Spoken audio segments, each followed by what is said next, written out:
Hi there guys, welcome back to the Red and Blue Site YouTube channel.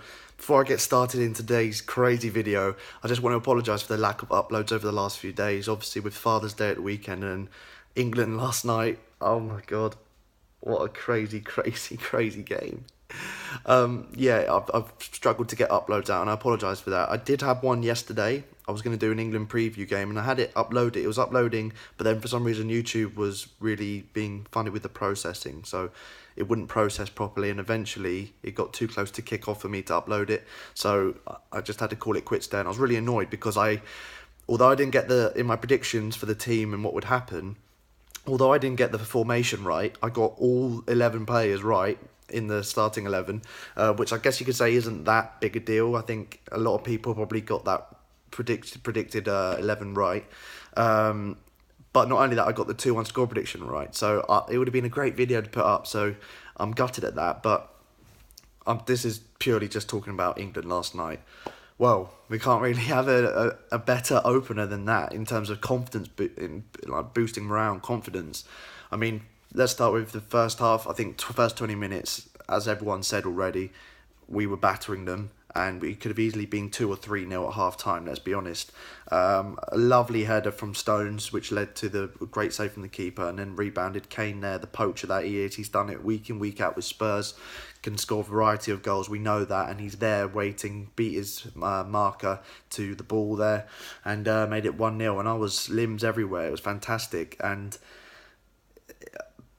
obviously then came the mistake from Kyle Walker, and my problem with this is everyone's been saying from videos that I've seen of people watching the game and people reacting after the game, I've been going, why wasn't VAR used? Why wasn't it used?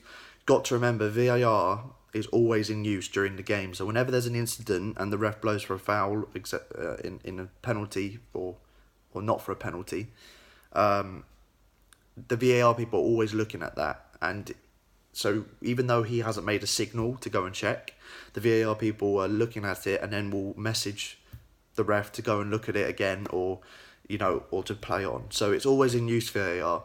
So I thought it was very harsh.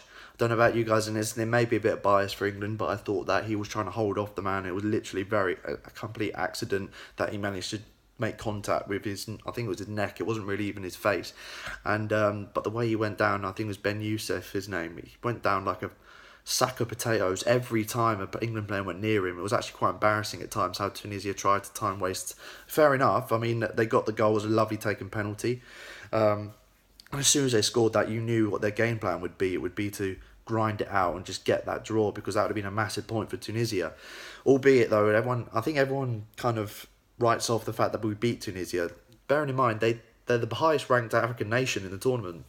It's not a pushover at all. They were a harder test in Nigeria, and we managed to get through it fantastically. But yeah, second half, I think we dominated possession even more. Second half, little bit slower in the play, not many chances, some good runs, but getting to the edge of the box and then getting last ditch tackle. Fair play to Tunisia, they were brilliant in defence. They managed their last ditch tackling and their organisation, lack of space was the main reason England couldn't play the way they did in the first half. It wasn't that we were poor. I think it was Tunisia just really closed the space and were trying to grind out that win, and we're very unlucky not to get the draw.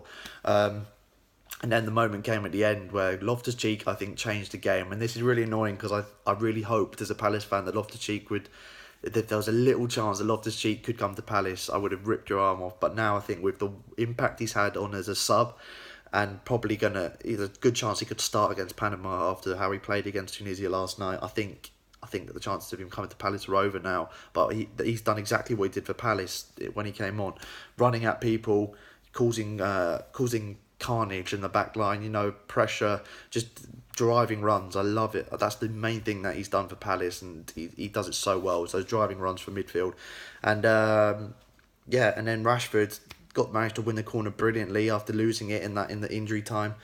Great ball in. Maguire again from corners. We were absolutely fantastic. Every corner it looked like we were going to score, and that happened at the end there. Very similar to the first goal. Deflected header, and then Kane beat his man and poached it at the back post, and it's just the limbs. And seeing the England fans on Twitter and how we've reacted afterwards, Yeah, it's so brilliant that we're the only fans in the world that will celebrate like this after a last minute winner in a first group game, you know. But it doesn't matter. It's a last minute win in the World Cup. We got every reason to celebrate like that. Also, guys, if you haven't seen it already, go to 90 Min on the link below.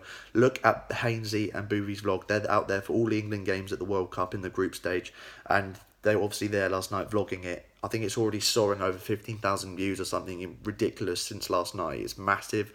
Go and check it out.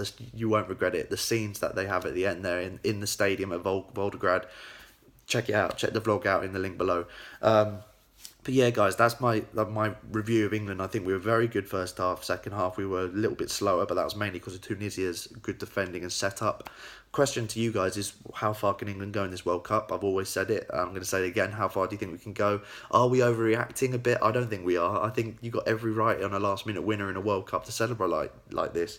And also, who do you think that both Rashford and Loftus-Cheek should start against Panama? So there's a variety of questions there, but it's all England-based. So any England chat, comment below. And yeah, thanks a lot, guys. I'm so buzzing. On to Panama. Let's do it. It's coming home, boys.